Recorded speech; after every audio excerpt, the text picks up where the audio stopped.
right, so it's late Saturday night here, Solin HQ, and just had an idea to go through some data for New Year's challenges, and in particular, what you can expect the last 48 hours when you're selling your New Year's challenge, how many sales you can expect on the Sunday before the challenge starts and the Monday of challenge start, and then specifically what you can do to maximize those sales, because there's some really interesting data that I'm looking at. We've known it for a while here at Solin, but want to make it public so that you know exactly how you can maximize those sales the last 48 hours and how many sales you can expect. So I'm going to go through the data that I just chopped up and analyzed in Excel here. There's 3 creators that we're going to be analyzing, and each of these creators has run successful challenges with us last year. 50,000, 56,000, 58,000 on their challenges. And what I really want you guys to take a look at, what I'm going to show you is what percentage of their sales come the Sunday before the challenge starts, the Monday the challenge starts, and that week after.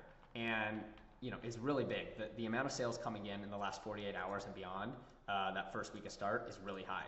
So creator 1 here, we're looking at their data, and you'll see that 15% of their sales came on the Sunday before the challenge started, and 15% of their sales came on Monday, the start date.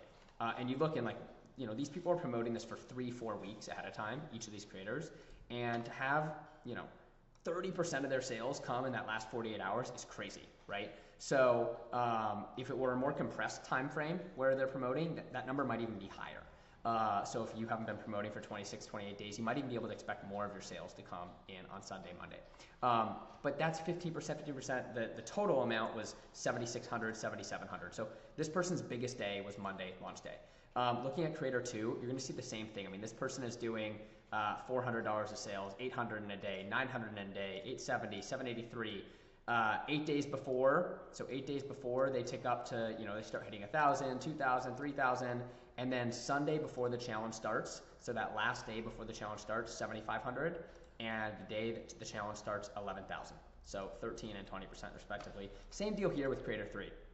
Again, 1,000, 1,000, 1,000, 2,000, boom. The day before, 7,300, and the day challenge starts 9,000, so 13% and 15%. So these numbers are crazy.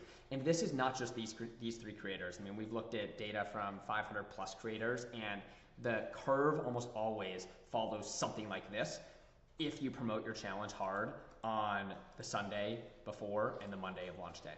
So, or the Monday of start day. So those are super important numbers to look at. One other thing I want to show you, let's look at the total amount. Let's do it for all these people. So the total amount of sales happening in the Sunday before the challenge starts, the start date, and then that first week, 38% of sales, 44% of sales, 40% of sales. So we're talking like almost half of all the sales will come the Sunday before, the Monday the challenge starts, and the week of launch, right? The week of the start. So what that means is it's crucial that you talk about your challenge consistently over the last 48 hours, and you give people all these different reasons to buy. You show them how exciting it is, how many people are in the challenge, get them really hyped up. And if you're going to choose any 2 days to promote, hard, it's that Sunday and Monday leading up to the challenge start. One more thing to take a look at here before we get into specifically how you can promote it tomorrow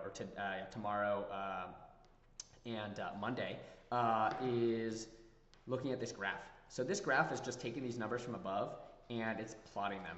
And you'll see 26 days before up until 7 days before, very low, in terms of total percentage, very low.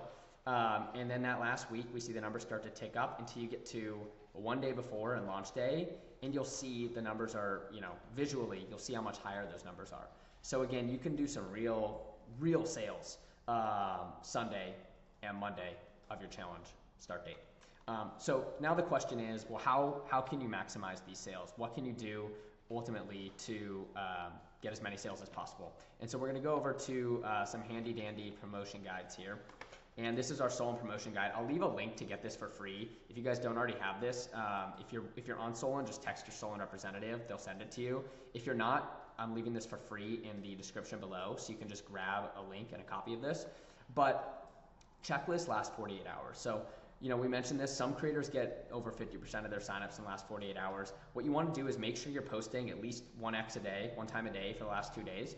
And here's some specific language that you can use. So reminder, last 48 hours to sign up for my challenge, link in bio. reminder, only 24 hours left, and then on launch day, day one of my challenge started today. Again, all that copy is directly in this 15-day promo guide.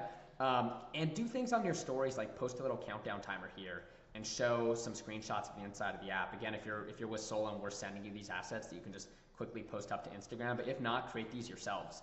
And then, here's some other story options over here. And then ultimately, 24 hours left. One thing you're going to want to do is probably post a reel, just because reels get a lot of reach on Instagram. So that's a great chance to reach more people and give them that last chance to buy. And then a few other things you can do on start date. What's really working super well right now in terms of promotion, one thing is these Q&A boxes. So this is a really natural, authentic way to promote. Drop in a Q&A box. What do you guys want to know about my fitness challenge that starts Monday? And then answer all the questions in your story and include that direct link to purchase when you're answering the questions. So that's working super well. One other thing that works great, transformations. So actually this format for transformations is working incredibly well right now.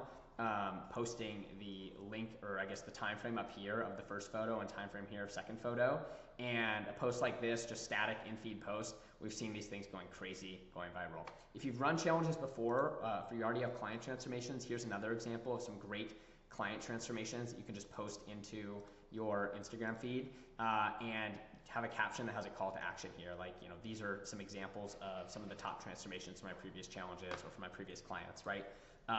Examples of transformations that you can have if you take the next step. So those are a few things you can do. Again, if you want this, if you don't already have access to this 15-day promo guide is amazing.